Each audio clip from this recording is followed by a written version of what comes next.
Welcome back to the TCBC RideStats video series.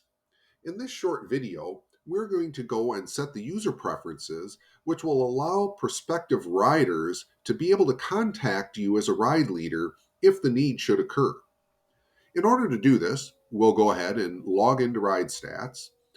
And then once we're logged in, you can get to the user preferences by going to the home icon here and clicking the drop down arrow and then selecting user preferences. There are only two user preferences in the system. The first is to have my email address publicly posted, and the second is to have my telephone number publicly posted. Now, that may seem like it is fairly intrusive, but let's actually take a look at ride stats and the ride calendar to see how your email address and telephone number is actually used within the system. Going to the TCBC ride calendar, I've gone ahead and moved back a couple of months to when we had more rides in the system, and I'm going to select a ride that was commonly led throughout the year called Withrow and Beyond. As we pull up the information for Withrow and Beyond, you can see that there's 3 ride leaders here, and you can see next underneath the ride leaders, there is send email and phone.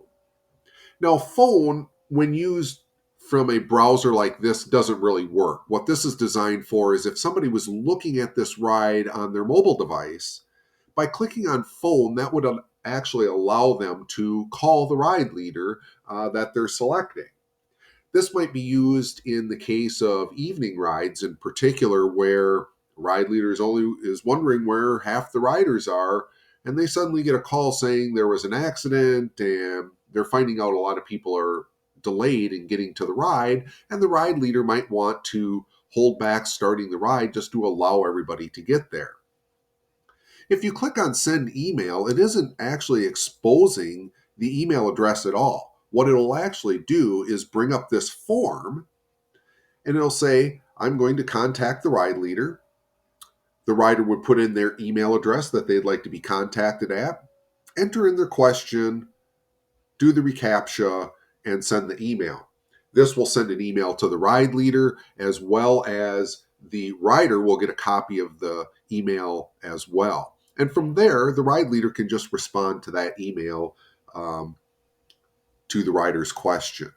So that's what's taking place within the ride calendar when a ride leader is selecting these options to be able to be contacted via email or telephone. We highly recommend that all ride leaders have these boxes checked. You can click save when you're done, and you'll be all set.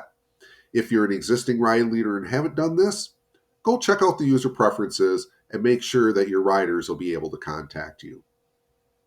In the next video, we'll actually get into starting to schedule rides.